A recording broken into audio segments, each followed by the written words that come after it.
교회를 지키시는 하나님이란 제목으로 말씀 전하겠습니다. 안디옥 교회는 복음을 전해받고 제자가 되었고 또 비로소 그리스도인이라는 이름이 그곳에 불려졌습니다. 더 나아가 안디옥 교회는 모 교회 예루살렘 교회를 지원할 정도로 크게 성장했습니다. 안디옥 교회가 놀랍게 성장하자 이를 가장 시기한 세력은 사탄이었습니다. 교회가 날로 성장하자 사탄은 헤롯 왕을 통해 교회에 대대적인 박해를 가하기 시작합니다. 사도행전 12장에 나오는 야고보를 처형한 헤롯의 박해가 바로 그곳입니다. 하지만 사탄의 의도와는 달리 오히려 박해로 하나님의 살아계심이 천하에 선포되었고 또 초대교회에 생명력이 불어넣어졌습니다. 사도행전 12장은 헤롯의 박해를 중심으로 기술하면서 그 후에 나타난 복음의 확장, 또 백성을 지키고 보호하시는 하나님, 박해자의 최후, 그리고 박해를 통한 교회의 성장을 자연스럽게 설명하고 있습니다. 신자는 믿음으로 예수님과 연합하여서 주님과 함께 살아가는 사람들입니다. 그러므로 신자는 세상과 다른 삶을 살아가게 됩니다. 과연 신자들과 교회에 어떤 일이 일어나고 또 하나님은 어떻게 이끄시며 교회가 무엇을 하기 원하시는지 오늘 함께 살펴보도록 하겠습니다.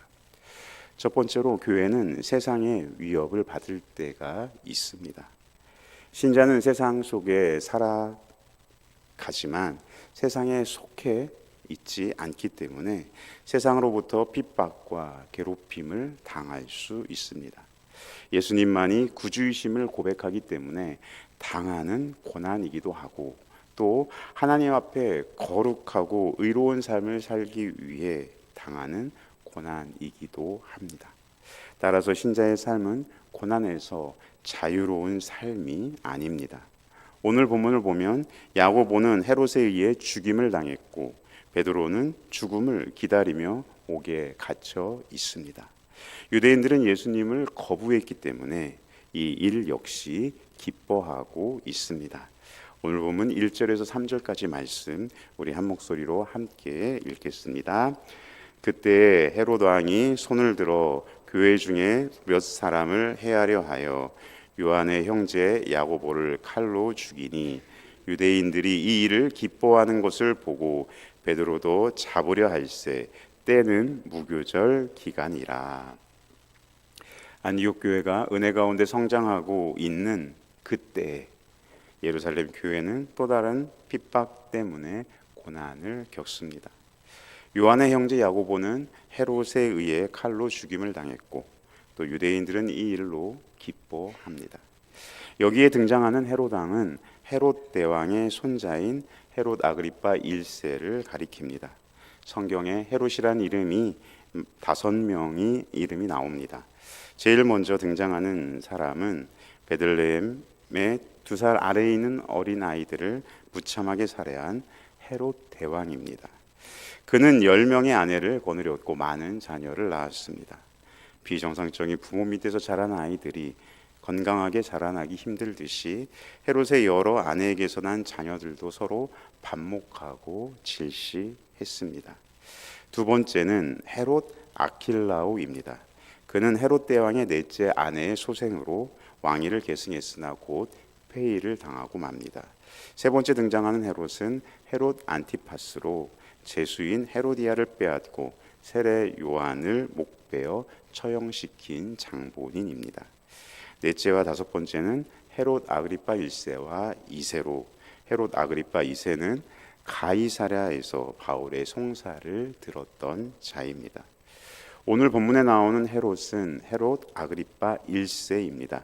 그는 10살에 로마로 보내져서 교육을 받았고 생애의 3분의 2 정도를 로마에서 살았습니다. 그는 로마에서 자라면서 로마 황제의 친족과 또 친분을 쌓게 됩니다. 성경학자들과 역사가들은 그가 대단히 기회주의적인 인물이라고 평가합니다.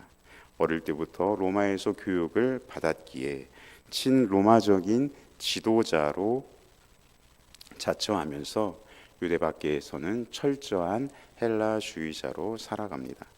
반면에 유대 안에서는 유대인의 환심을 사기 위해 율법 의식과 습관을 준수했습니다. 주 41년에 유대 왕의 자리에 오른 헤롯 아그리파 1세는 예루살렘에 거주하는 유대인들 중 상당수가 기독교에 반감을 갖고 있는 것을 발견합니다. 그래서 유대인의 통치자로서 유대인들의 지지를 얻기 위해 정치적인 목적으로 기독교를 박해하기 시작했습니다. 헤롯은 교회의 중요한 지도자들을 살해할 계획을 세우고 제일 먼저 요한의 형제인 야고보 사도를 처형합니다. 헤롯이 언제 이 일을 저지릅니까? 바로 그때라고 말하고 있습니다. 온 천하의 흉년이 들자 안디옥 교회가 구호금을 모아 바나바와 바울의 손으로 예루살렘 교회에 보낸 그때, 다시 말해 안디옥의 복음의 확장이 놀랍게 진행된 바로 그때에 헤롯이 박해를 시작한 것입니다. 자신의 입지를 위해 유대인들의 환심을 사야 했던 헤롯은 유대인들이 교회에 핍박하는 일을 지지하자 교회의 대표적인 지도자 베드로까지 죽이려 합니다. 하나님을 기쁘게 하고자 자기를 죽이는 것이 예수님의 길이라면 사람을 기쁘게 하고자 사람을 죽이는 것은 헤롯의 길이었습니다. 이 일을 위해 베드로를 붙잡아 부교절 기간까지 옥에 가둡니다. 교회는 점점 힘들어질 수밖에 없는 상황입니다. 세상의 지도자와 유대인들로 인해 고난받는 교회는 더 이상 소망이 없어 보입니다. 과연 그럴까요? 당연히 아니겠죠. 교회가 세상으로부터 고난과 핍박을 당할지라도 그것이 예수님과 또 교회의 무능이나 실패가 아님을 우리는 분명히 알아야 합니다. 교회와 성도가 고난을 받는 동안 예수님보다 세상의 힘이 더 크게 보일 수 있습니다. 야고보의 처형이나 베드로의 투옥이 바로 그런 상황입니다. 그러나 십자가를 지나 부활하신 주님이 우리에게 베푸실 구원을 우리는 소망해야 합니다. 복음 때문에 당하는 고난은 예수 그리스도의 남은 고난에 동참하는 일입니다. 제자는 주님이 걸어가신 그 십자가의 길을 걸으면서 예수님이 받으신 그 고난과 또 핍박의 의미를 온전히 깨달을 수 있습니다. 그리고 결국 그것을 통해 이루시는 주님의 구원을 세상 가운데 소망으로 전할 수 있게 되는 것입니다. 도종환 시인의 흔들리며 피는 꽃이란 제목의 시를 함께 나누어 보겠습니다. 흔들리지 않고 피는 꽃이 어디 있으랴. 이 세상 그 어떤 아름다운 꽃들도 다 흔들리면서 피었나니, 흔들리면서 줄기를 곧게 세웠나니, 흔들리지 않고 가는 사랑이 어디 있으랴. 젖지 않고 피는 꽃이 어디 있으랴.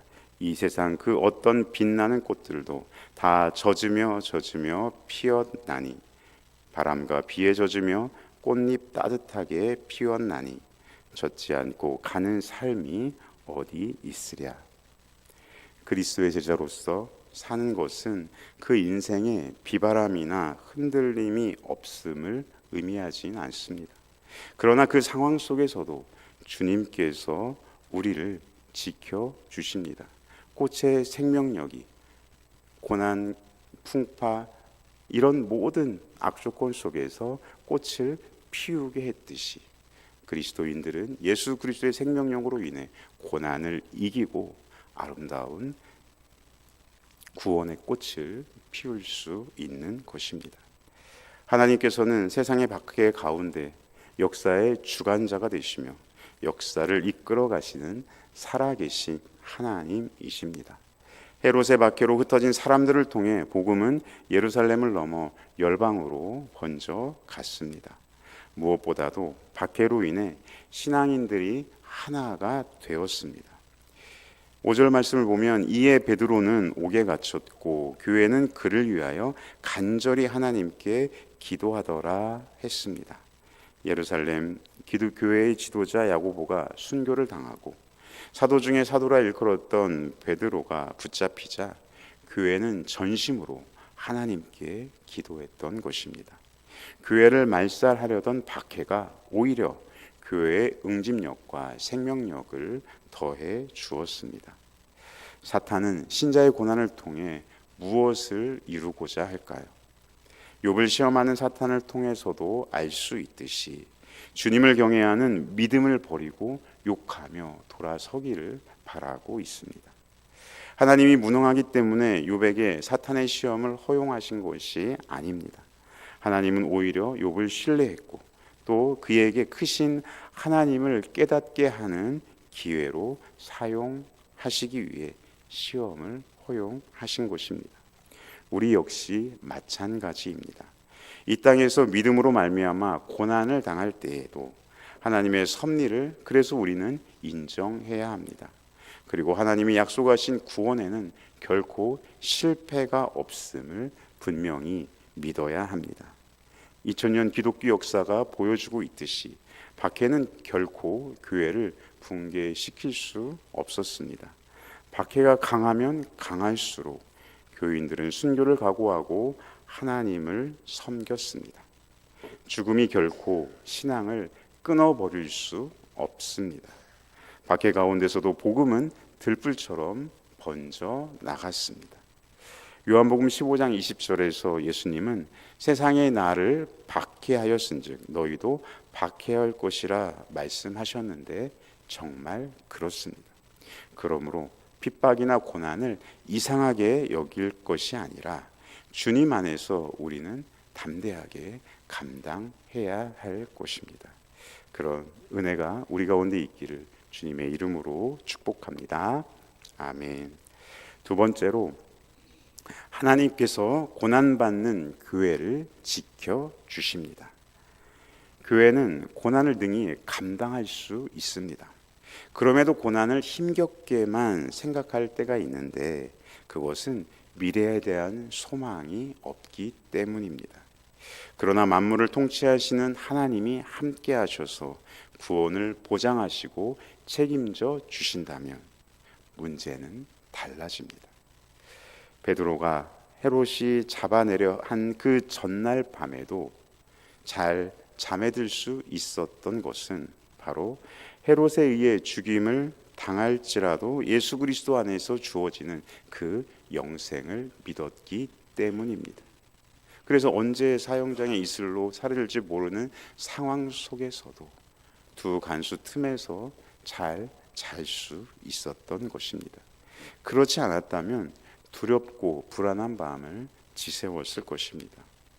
우리 하나님은 베드로를 죽음의 자리에 홀로 내버려 두지 않으셨습니다.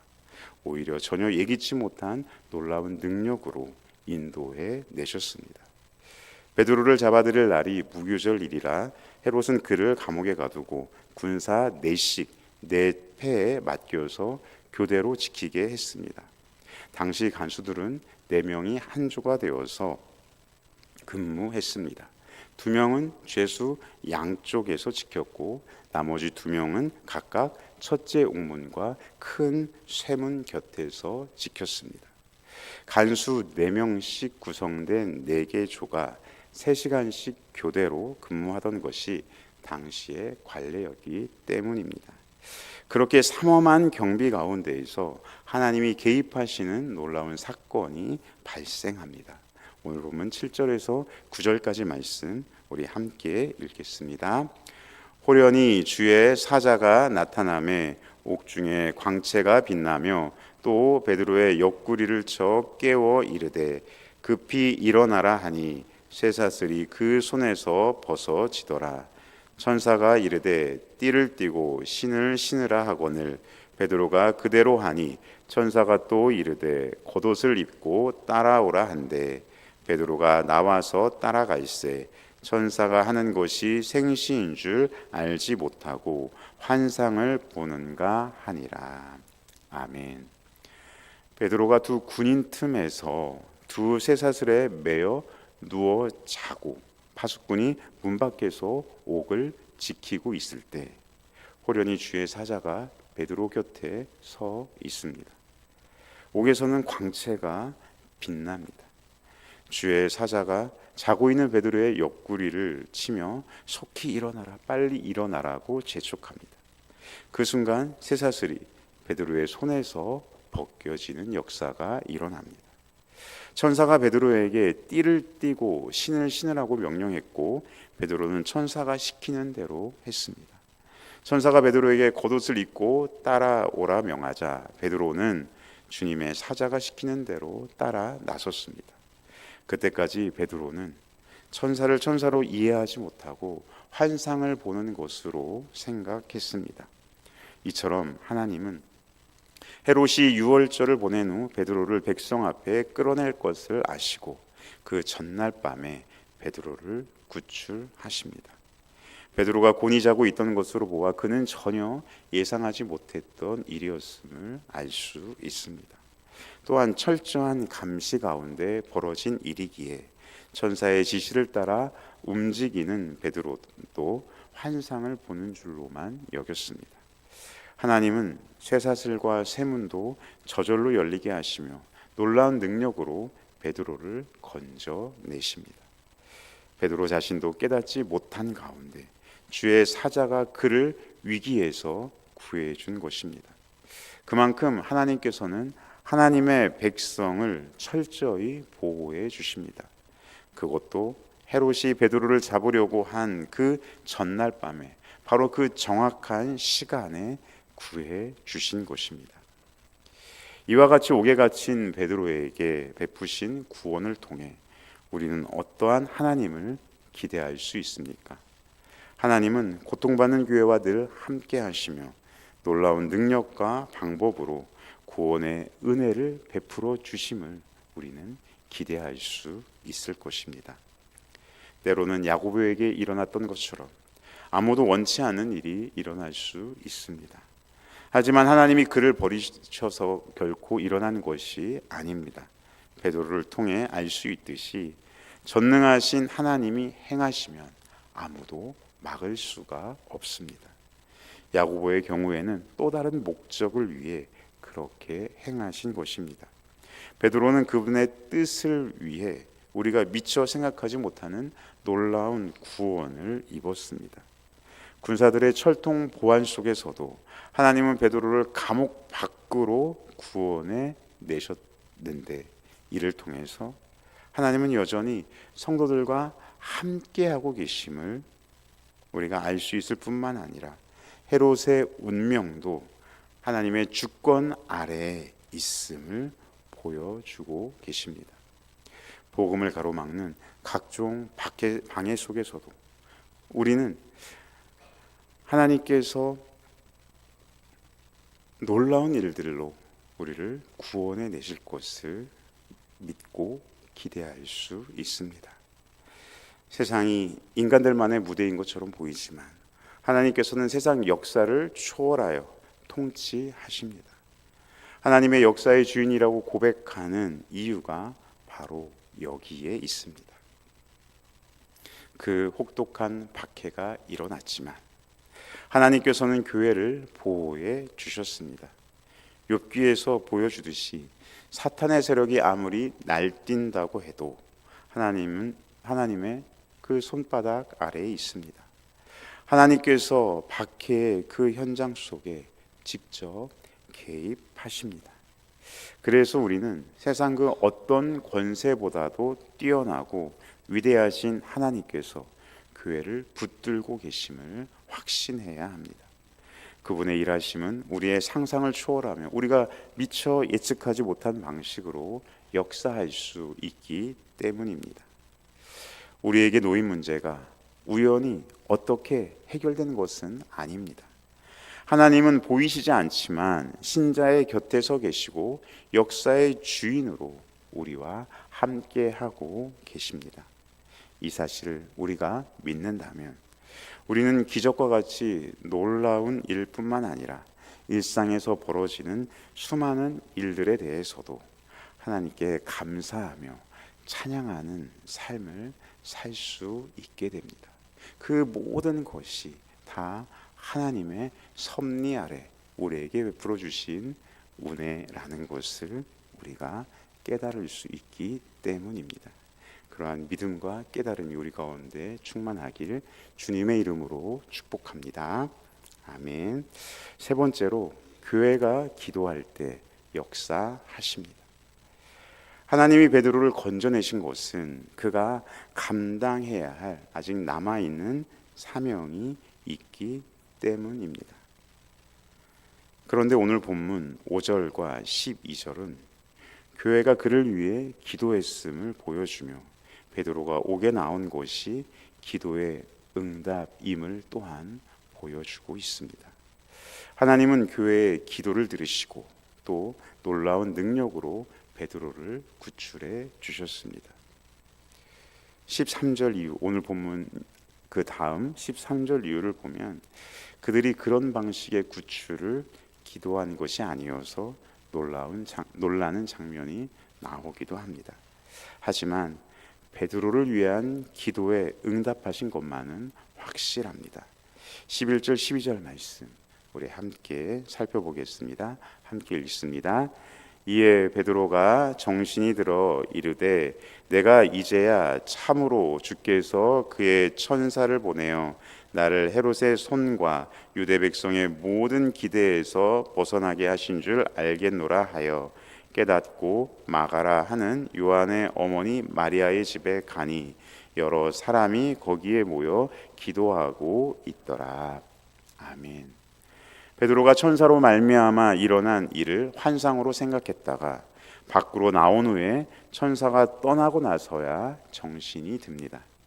주님의 구출 방식이 얼마나 신비로웠던지 당사자인 베드로조차도 현실로 받아들이지 못했던 것입니다. 베드로는 감옥 정문을 나와 큰 길에 들어서서야 자신에게 일어난 일이 꿈이 아니라 현실임을 알아차렸습니다. 그리고 자신을 참수하려는 헤롯과 유대인들의 모든 음모로부터 주께서 친히 자신을 구원해 주셨음을 분명히 깨달았습니다. 그제야 베드로는 하나님이 천사를 통해 자신을 구원하신 것을 깨닫고 마가라 하는 요한의 어머니의 집으로 갑니다. 그곳은 특별한 장소가 아니었습니다. 늘 베드로가 믿음의 지체들과 함께 예배드리고 기도하던 처소였습니다. 베드로가 당도했을 때 많은 사람들이 그곳에 모여 기도하고 있었습니다. 그것은 베드로가 옥에 갇혔을 때부터 그를 위해 간절히 기도하던 것을 여전히 지속하고 있음을 보여주는 것입니다. 또한 하나님께서 교회의 기도에 간절한 그 기도와 응답을 보여주시는 것이기도 합니다. 기도는 역사하는 힘이 있습니다. 우리와 성정이 같은 엘리야의 기도로 3년 6개월 동안 내리지 않던 비가 내렸습니다. 누가는 베드로가 옥중에서 기적적으로 풀려난 것을 그를 위한 교회의 간절한 기도와 자연스럽게 연결하고 있습니다. 이처럼 옥에 갇힌 베드로를 구출하는 사건의 앞뒤에 교회가 그를 위해 기도하는 일을 밝히고 있는 것은 무슨 이유입니까? 그것은 하나님은 고통받는 신자를 위한 교회의 기도를 들으시고 하나님의 뜻대로 그 기도에 응답해 주심을 나타내기 위함입니다. 베드로가 옥에 갇힌 후에 교인들이 그를 위해 간절히 하나님께 기도했습니다. 사도 야고보가 참수형을 당하고 또 베드로마저 참수형을 당하기 직전의 상황 속에서 교회가 할 수 있는 일은 오직 기도밖에 없었습니다. 하나님은 우리 교회 안에서 한 몸을 이루고 있는 지체를 위해 기도하는 것을 기뻐하시고 들으시며 응답해 주십니다.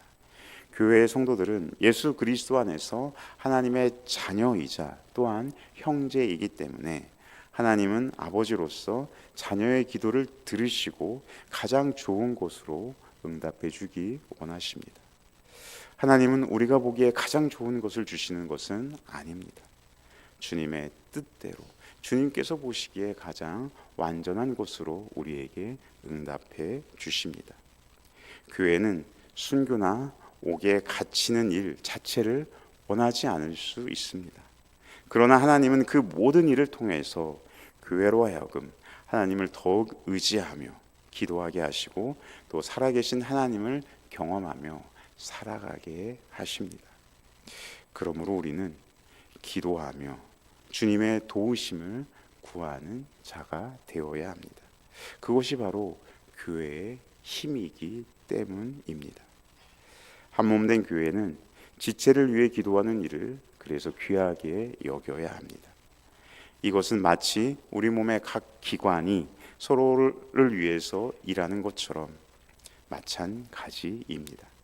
우리 몸도 어느 한 곳에 문제가 생기면 그곳의 문제를 치료하기 위해 병든 것을 치료하기 위해 애쓰는 것처럼 교회 공동체의 지체가 어려운 상황 속에 있을 때 그 문제를 자신의 것으로 삼고 하나님께 기도하며 은혜를 구해야 합니다. 하나님은 신자들이 기도의 끈으로 이어지기를 원합니다. 그리고 그 끈으로 머리이신 예수 그리스도를 붙들기를 원하십니다. 고통을 겪는 지체를 위해 우리가 기도할 때 하나님은 그분의 뜻을 따라 선하게 역사해 주실 것입니다. 이제 말씀을 맺겠습니다. 교회는 이 땅에서 고난과 어려움을 당할 수 있습니다. 성도 개개인도 마찬가지입니다. 세상 속에서 하나님의 말씀대로 구별된 백성으로 살아갈 때 세상으로부터 어려움을 당할 수 있습니다. 말씀에 순종하려고 할 때 더 많은 고난이 우리에게 다가옵니다. 그럴 때 우리는 어떻게 해야 합니까? 첫째로 교회는 세상의 위협을 받을 때가 있음을 우리는 알아야 합니다. 그리고 하나님께서 고난받는 교회를 지켜주시는 분이심을 우리는 믿어야 합니다. 마지막으로 교회는 고난 앞에 기도해야 합니다. 그래서 우리는 믿음의 고난을 회피할 필요가 없습니다. 오히려 지켜주시는 하나님을 바라보며 고난을 능히 감당할 수 있도록 기도해야 합니다. 교회를 붙들고 계시는 주님께서 우리의 삶과 또 우리의 공동체 가운데 역사하실 것입니다. 기도함으로 하나님을 믿음으로 또한 이 세상 가운데 있는 성도의 처지가 교회의 처지가 어떠한지를 잘 이해함으로 교회를 지키시는 그 하나님의 은혜를 누리시는 우리 모두가 되기를 주의 이름으로 축복합니다. 아멘.